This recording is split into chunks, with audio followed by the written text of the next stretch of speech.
Hello, Bacho. Let's read this question. So this question says the gravitational potential in a region is given by V is equal to 20x plus 40y joule per kg. Find out the gravitational field in Newton per kg at a point having coordinates 2, 4. Also find out the magnitude of the gravitational force on a particle of 0.250 kg placed at point 24. Okay 24 पर place कर रखा है। Alright, तो देखिए बच्चों, इस question का की कॉन्सेप्ट आप क्या लिख सकते हैं? The key concept of this question, इस क्वेश्चन में देखिए आपको दो चीजें फाइंड आउट करनी है। आपको ग्रेविटेशनल पोटेंशियल गिवन कर रखा है। क्या कर रखा है? ग्रेविटेशनल पोटेंशियल गिवन कर रखा है। आपको ग्रेविटेशनल फील्ड यहाँ पर क्या करना है? कैलकुलेट करके बताना है। ओके, तो इस क्वेश्चन का की कॉन्सेप्ट देखिए आप क्या लिख सकते हैं? आपका gravitational field, gravitational field, okay, और आपको ग्रेविटेशनल फोर्स भी कैलकुलेट करके बताना है। ओके, तो देखिए बच्चों, ग्रेविटेशनल क्या है? ग्रेविटेशनल फोर्स आपका एक कंजर्वेटिव फोर्स है, कंजर्वेटिव फोर्स है और सेंट्रल फोर्सेस, ओके, और जितने भी सेंट्रल फोर्सेस होते हैं आपके क्या होते हैं? कंजर्वेटिव फोर्सेस होते हैं। ओके, तो देखिए हम इसके करस्पॉन्डिंग देखिए क्या करते हैं, लिख सकते हैं कि ई इज इक्वल टू, देखिए ये आपका इजी, इजी डिनोट कर रहा है। इजी क्या आपका? This is our gravitational field. Field आपकी वेक्टर क्वांटिटी होती है, इसलिए इसको वेक्टर से डिनोट कर रहा है। It is equal to minus gradient of v. ये क्या है? वी क्या आपका potential, this is our gravity, this is our electrostatic potential. Okay, तो हम यहाँ से देखिए क्या लिख सकते हैं? आपका ये आपका हो जाएगा minus of, okay, gradient. Gradient को देखिए हम कैसे लिखते हैं? I times delta by del x, del by del x, okay, plus J times del by del. यहाँ पर टू डायमेंशनल है, तो हम यहाँ पर इसका यूज करेंगे इनटू पोटेंशियल। पोटेंशियल देखिए कितना आपका? 20x plus 40y। ओके, ये आप यहाँ पर से इसको इस तरीके से लिख सकते हैं। ओके, अब देखिए बच्चों, अब आप क्या कर लीजिए, इसको सॉल्व कर लीजिए।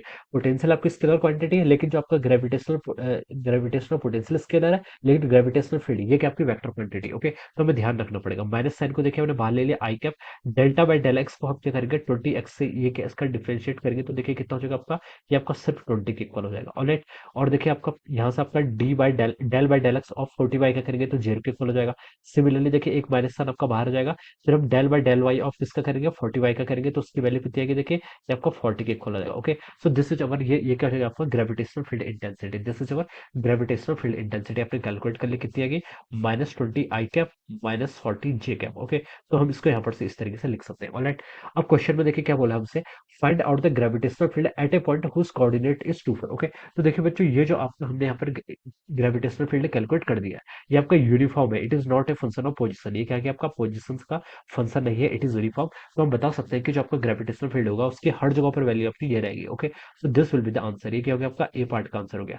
सेकंड पार्ट में उसने बोला कि find out the magnitude of the gravitational force on A particle और मास 0.5 kg प्लेस्ड एट 2, 4। ओके, तो देखिए आपका इलेक्ट्रिक फील्ड तो कांस्टेंट है, तो उस पर जो फोर्स लगेगा वो it is not a function of position, वो फंक्शन पोजिशन का नहीं है। ओके, तो हम देख सकते हैं, देखिए जो भी इस पर ग्रेविटेशनल फोर्स लगेगा इट इज इक्वल टू, ये किसके इक्वल होगा? आपका mass times our gravitational field. Okay, mass times gravitational field है। मास देखिए कितना? 0.25 kg, या फिर इसको हम 1/4 kg लिख सकते हैं।